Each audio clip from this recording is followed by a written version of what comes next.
का नगर पालिका चुनाव आम निर्वाचन अनाउंस हो गया है। इसमें हम लोगों के यहाँ 2 फेज़ में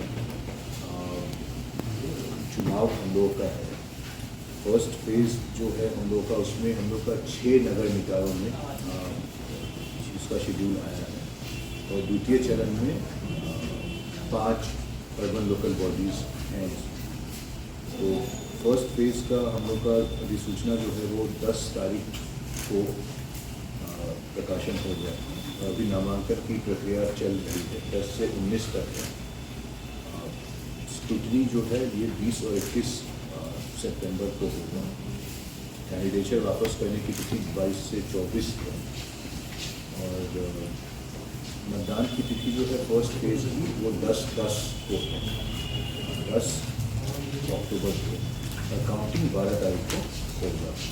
इसी प्रकार से सेकेंड फेज़ की प्रक्रिया 16 तारीख से शुरू होगी। इनका वोटिंग जो है वो 20 तारीख को होगा और काउंटिंग इनका 22 तारीख को होगा। फर्स्ट फेज़ में जो इलेक्शंस होने हैं इसमें कस्बा, बनमनखी, धमदाहा, मीरगंज, रुपौली और भवानीपुर है 10 तारीख को वोटिंग वाले में। और सेकेंड फेज़ वाले में नगर निगम है, चंपानगर, बायसी, अमौर और जानकी नगर। इसमें हम लोगों का जो शहरी क्षेत्र में टोटल जो बना है इसमें कुल 220 हम लोगों का वार्ड बना है अर्बन। इसके लिए तो 220 वार्ड्स में 220 वार्ड मेंबर हो जाएंगे जो चुनाव होने के बाद, और मेयर और डिप्टी मेयर भी हो जाएंगे, तो करीब 22 वो हो जाएंगे। 500 कुल मतदान केंद्र बनाया गया है और पार्षद, उप मुख्य पार्षद इन 3 पदों के लिए हम लोग का इसमें होगा। जैसा आप लोग जानते हैं पिछली बार जो पंचायत इलेक्शंस हुए थे तो पंचायत इलेक्शंस में ईवीएम का प्रयोग किया गया था लास्ट टाइम। अभी मतलब पंचायत चुनाव जब भी लास्ट ईयर कंक्लूड हुआ, तो इस बार भी नगर निगम और नगर परिषद और नगर पंचायत में भी M2 मॉडल का जो ईवीएम है उसका ही इस्तेमाल किया जाएगा। तो ये है। इसके साथ साथ अभी हम लोगों की जो मशीन्स है, कमीशनिंग चल रहा है हम लोग का, ये इसको तैयार कर लिया जाएगा। और कुछ स्टैट्यूटरी रिक्वायरमेंट्स हैं, जैसे कि आप लोग जानते हैं लोकल बॉडीज़ में बिहार सरकार ने संशोधन कर बच्चों का क्राइटेरिया रखा, तो वो उसमें लगता है एलिजिबिलिटी में वो है। और चुनाव जो भी रहता है उसमें आपका केसेस का जो एंटीसीडेंट है, सिविल नेचर का हो या क्रिमिनल नेचर का हो, उसका जिक्र करना पड़ता है। तो वो जो जानकारी है वो तो उसमें देनी पड़ेगी। सर अलग से कैरेक्टर सर्टिफिकेट सबमिट करना पड़ेगा ऐसा क्या है?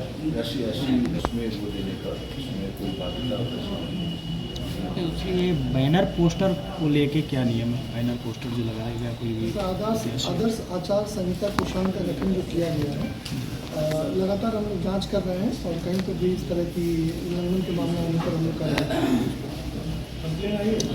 अभी कंप्लेन प्राप्त हुआ नहीं है। लगातार हम लोग कहें कि SDO और DSP साहब के माध्यम से भी हम लोग लगातार इसको दिखवा रहे हैं।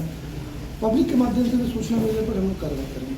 सर ये प्रत्याशी का जो सोशल मीडिया पे जो पोस्ट हो रहा है उस पर क्या देखिए, सोशल मीडिया का इस्तेमाल फिर के चुनाव में भी लोग प्रचार प्रसार के लिए करते थे।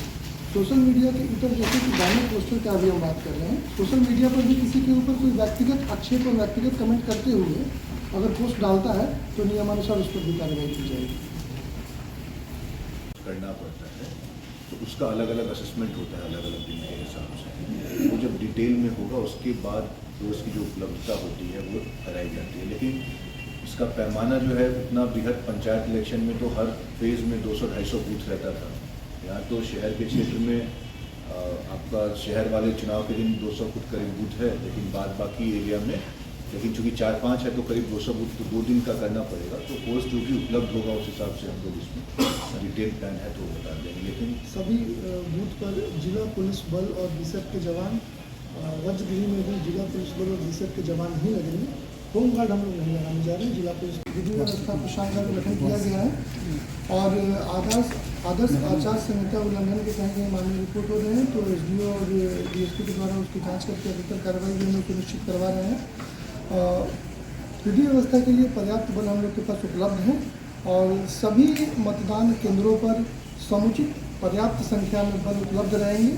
लोग भयमुक्त वातावरण में अपने मताधिकार का प्रयोग कर सकेंगे, ऐसा हम आप लोग को सुनिश्चित करते हैं। इसमें क्या सिर्फ जिला पुलिस बल रहेगी या इसमें जिला पुलिस बल ही मुख्यतः भाग लेगी। इसके अलावा बीएसएफ के बल जो हैं उनको भी हम लोगों ने डिमांड कर रखा है, जो भी हमें प्राप्त होगी उसको भी लगाया जाएगा। कितने की संख्या में सर पुलिस बल? संख्या आप लोग को हम लोग एग्जैक्ट करने के बाद बता देंगे। है कि किनको क्या अनुमान होगा प्रचार के लिए, तो दो तरीके का है, एक प्रचार के लिए और एक जिस दिन चुनाव होगा उसके उस दिन के लिए, जैसा सभी चुनाव में होता है। तो प्रचार के लिए जो है नगर पंचायत के पार्षद को 2 यांत्रिक दोपहिया या तिपहिया वाहन अथवा एक हल्का मोटर वाहन, हल्का मोटर वाहन motorcycle, tempo, light motor 4 wheeler. उप मुख्य पार्षद के लिए है 4 यांत्रिक दोपहिया, तिपहिया वाहन अथवा 2 हल्का मोटर वाहन।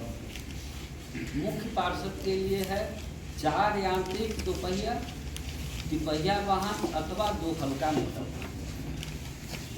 नगर परिषद के लिए है पार्षद के लिए 2 यांत्रिक दोपहिया, तिपहिया वाहन अथवा 1 हल्का मोटर वाहन। उप मुख्य पार्षद के लिए 8 यांत्रिक दोपहिया या तिपहिया वाहन अथवा 4 हल्का मोटर वाहन। मुख्य पार्षद के लिए 8 यांत्रिक दोपहिया वाहन